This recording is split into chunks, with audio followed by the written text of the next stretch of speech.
আসসালামু আলাইকুম ওয়া রাহমাতুল্লাহি ওয়া বারাকাতুহু। সম্মানিত দর্শক এবং শ্রোতা মণ্ডলী, বর্তমান প্রেক্ষাপটে এমন একটা জায়গায় গিয়ে আমরা দাঁড়িয়েছি, আমার একটা স্লোগান বলতে খুবই ইচ্ছা করছে। সেটি হচ্ছে শিক্ষা প্রতিষ্ঠানে পড়ালেখা নিষিদ্ধ চাই এবং মারামারির সচলতা চাই।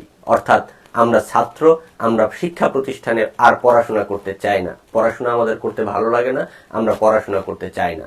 আমরা যা চাই সেটি হচ্ছে আমরা মারামারি করব, আমরা আন্দোলন করব, আমরা সংগ্রাম করব, আমরা পড়াশোনা বাদ দিয়ে বাংলাদেশকে সুন্দরভাবে গড়ে তুলব। এদেশের যত মানুষ রয়েছে সবাই চোর, সবাই বাটপার, সবাই ধান্দাবাজ, সকলেই অসৎ মানুষ। আমরা ছাত্ররা যারা এখনো পড়াশোনা শেষ করেনি তারা হচ্ছে সবচেয়ে বেশি ক্রিয়েটিভ, তারা হচ্ছে সবচেয়ে বেশি সৎ মানুষ, তারা হচ্ছে সবচেয়ে বেশি ভালো মানুষ, তারাই হচ্ছে পৃথিবীর শ্রেষ্ঠ মানুষ। আমাদেরকে যদি দায়িত্ব দেন তাহলে আমরা এতদিন পর্যন্ত ফেসবুক, ইউটিউব এবং সবচেয়ে বড় কথা হচ্ছে ওই যে ফ্রি ফায়ার এবং পাবজি খেলে যে শিক্ষা অর্জন করেছি, সেই শিক্ষা দিয়ে বাংলাদেশকে সুন্দর করে গড়ে তুলতে পারবো। হাস্যকর মনে হলেও বর্তমানে এটাই অনেক সত্যি মনে হচ্ছে, বা বাংলাদেশের প্রেক্ষাপটে এটাই মনে হচ্ছে একটা সুন্দর একটা সমাধান আমরা যুব সমাজরা চাচ্ছি। হ্যাঁ, আমরা খুব ভালো একটা কাজ করেছি, জুলাই বিপ্লবে অনেক আন্দোলন করেছি, সংগ্রাম করেছি, কিন্তু আমাদের কি লক্ষ্য এবং উদ্দেশ্য শুধু আন্দোলন করা, দেশ গড়ে তোলা? আমরা দেশ গড়ে তুলবো, সমাজ গড়ে তুলবো, রাষ্ট্র গড়ে তুলবো, কিন্তু আমি নিজেকে গড়বো কখন? আমার নিজেকে গড়ে তোলার কি কোনো দরকার নেই? আমি কি মনে করছি আমি সবকিছু নিজের মধ্যে সবকিছু অর্জন করে ফেলেছি? এখন ছোট্ট ছোট্ট বাচ্চা গিয়ে রাস্তায় ট্রাফিক সিগন্যালের কাজ করছে দেখছি। এখনো পর্যন্ত তারা ট্রাফিক সিগন্যালে কাজ করবে? তারা পড়াশোনা করবে কখন? এখনো পর্যন্ত তারা রাষ্ট্র সংস্কারের জন্য যেভাবে সোচ্চার, তারা পড়াশোনা করবে কখন? আমাদের মুরব্বীরা রয়েছে, আমাদের অভিভাবকরা রয়েছে, দেশ পরিচালনা এবং আমাদের পরিচালনা করার জন্য একমাত্র উপযোগী তারাই। আমরা তাদেরকে পরামর্শ দিতে পারি, আমরা তাদেরকে বিভিন্ন ধরনের কথাবার্তা বলতে পারি, এবং আবারও যদি সামনের দিন ক্রাইসিস মোমেন্ট তৈরি হয়, আবারও আমরা রাস্তায় ঝাঁপিয়ে পড়ব। কিন্তু আবারও কোনো যদি স্বৈরাচার আমাদের সামনে চলে আসে, তাহলে আমরা আবারও রাস্তায় ঝাঁপিয়ে পড়বো। কিন্তু আমাদের ক্যারিয়ার গঠন করতে হবে, আমাদের পড়াশোনা করতে হবে।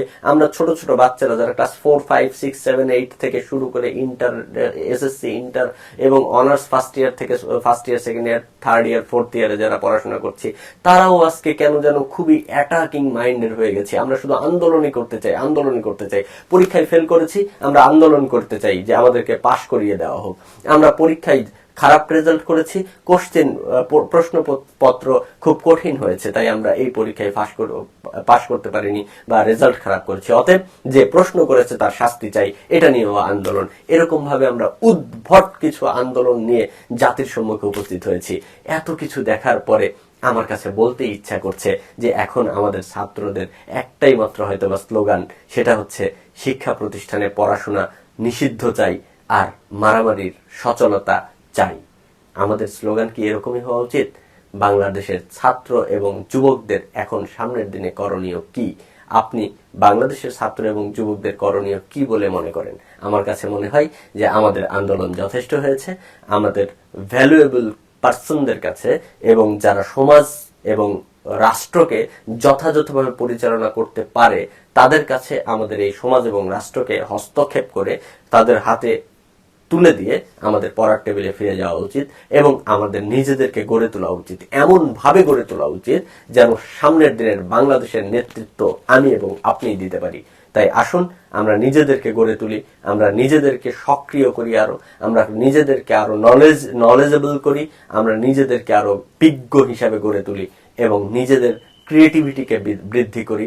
নিজেদের যে আমরা যে সৎ, আমরা যে দক্ষ, আমরা যে কর্মঠ, আমরা যে আসলেই দেশ পরিচালনা করার জন্য যোগ্য, এই যোগ্যতার প্রমাণ আমরা আগে করি। তারপরে ইনশাআল্লাহ ওই চেয়ার আমাদের জন্য অপেক্ষা করছে। আমার বাপদাদা মরে যাওয়ার পর তা আমিই ওখানে বসবো। আমি যখন চলে যাব তখন আমার বাচ্চারাই তো ওখানে বসবে। এইভাবেই তো পর্যায়ক্রমে দুনিয়া চলে। এত ব্যস্ত হওয়ার কিছু নেই। আসুন আমরা আগে নিজের জীবনকে গঠন করি। আল্লাহ রাব্বুল আলামিন আমাদের সেই তৌফিক দান করুন। আমিন সুম্মা আমিন। রাব্বিক ফিল আমিন ওয়া আখিরুদ দাওয়ানা আনিল হামদুলিল্লাহি রাব্বিল আলামিন। ওয়াসসালামু আলাইকুম ওয়া রাহমাতুল্লাহি ওয়া বারাকাতুহু।